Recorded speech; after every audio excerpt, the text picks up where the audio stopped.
there folks, this is Kurt Bopp, Assistant Editor of Central Penn Parent, and once again I'm joined by our craft diva, Jamie Mowery. Hi. We apologize for not putting out more of these over the summer. It's been a busy summer with weddings and vacations and the weather. You know, no one wants to be crafting during the summer. Hey. Almost. Sorry. Anyway, so we are excited to be back though, and today we're going to do an awesome craft that, I don't know why, I always associate with summer. Yeah, tie-dyeing? Because normally you do it outside when it's nice out, let them dry outside. Yeah, we don't want to ruin the grass here at our lovely office, so we're going to do it inside, and we have, actually Jamie has an awesome method for that. So Jamie, so we're going to tie-dye. Jamie, if you want to take it away. Yeah, and first I want to just say why we're going to tie-dye. Kurt and I are on a kickball team, and you get shirts when you play at the kickball team, all different colors. One team attempted to tie-dye, and it just did not look good. So Kurt said, how do you do a good tie-dye? And we're gonna show you how. So the first thing you're gonna want to buy is a tie-dye kit. I got that at Michael's for $9.99 with the 10% off coupon. So they're affordable, and I hear they last longer than just one shirt, so you can make multiple shirts with them. You're gonna need a pencil, and I'll show you why in a little bit.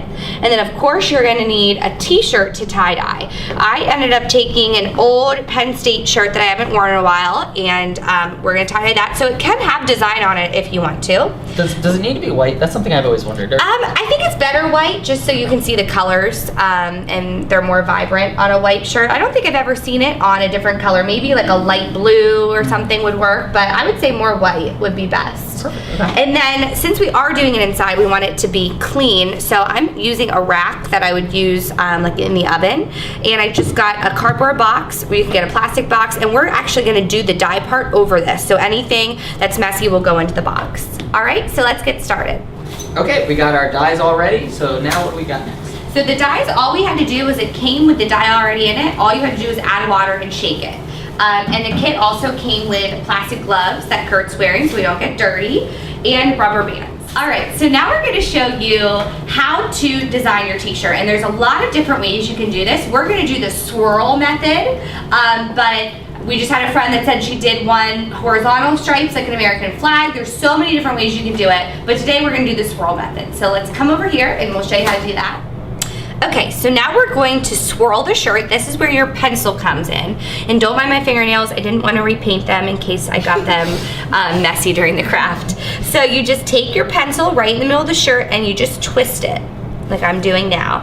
Now as you see, it's making a nice little swirl design here.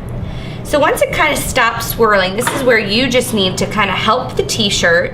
And Kurt, if you'll get out the rubber bands, this is when we're gonna use the rubber bands to keep the shirt in this nice swirl pattern. So we'll just kind of keep swirling it like this. And now this is kind of the trickiest part, because you want to get the rubber bands around the shirt, but you don't want to ruin the swirl pattern at all. So Kurt, if you just kind of take the rubber band underneath the shirt and kind of do it just halfway across. Out there. Perfect. Okay. And then we'll take another rubber band and do the same thing, but now the other way. So now we have all the rubber bands around the t-shirt. So you can see the little swirl pattern going on. We use 3 rubber bands. And what we're gonna do, Kurt and I are each gonna grab a color of dye and put them in each little pie. You'll see kind of a triangle where each rubber band is. So let's just start. Kind of just all over. I don't think you can ever have enough dye on it. Cool. So so as you see, we've tie-dyed this thing, or however you say it, and Jamie's nails are still good. So we're all set. These bags work. Now, you know, you'd like to think you're done, but what do we have next? Now you're in a plastic bag, and you just need to sit your tie-dyed shirt into the plastic bag and tie it up, and now you have to wait 24 hours. So for some kids that might be kind of hard. That's the worst part. Yeah, it's the worst part. So we are going to wrap this tie-dye shirt into this plastic bag, and then we're gonna have to come back tomorrow to take off the rubber bands and show you guys the finished product. Hey there folks. Okay, it's 24 hours later roughly, so it's time to see the final product. Yeah, so what you're going to want to do is, Kurt, if you'll hold it, I'm just going to cut open the plastic bag. So hopefully, ooh, it looks good.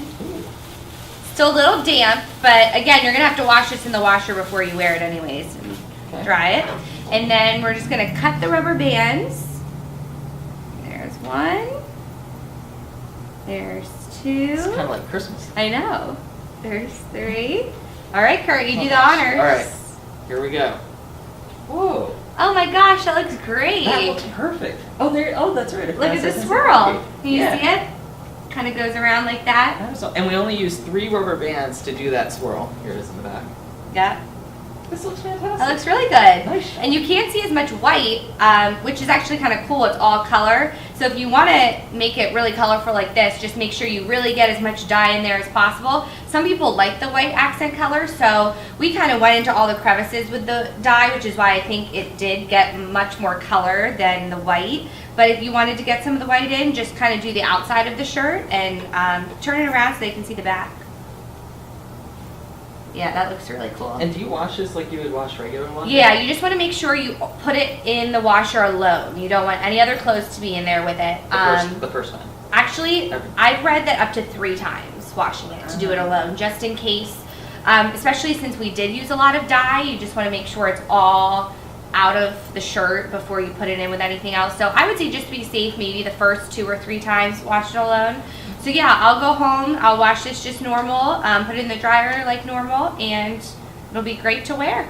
Excellent. Well, so there you go. So there's some great advice, and it is very easy to do. Yes, you waited 24 hours, but it really only took like 10 minutes. So it was a lot of fun. It was great to do. Jamie, yeah, thank you you're as always. welcome. This is great, and thank you for watching. And stay tuned throughout the fall. We're going to have all sorts. It's the time for holidays. So we're going to have Halloween crafts, Thanksgiving crafts, Christmas. So be paying attention. We'll keep you covered. And thanks for watching. Thanks.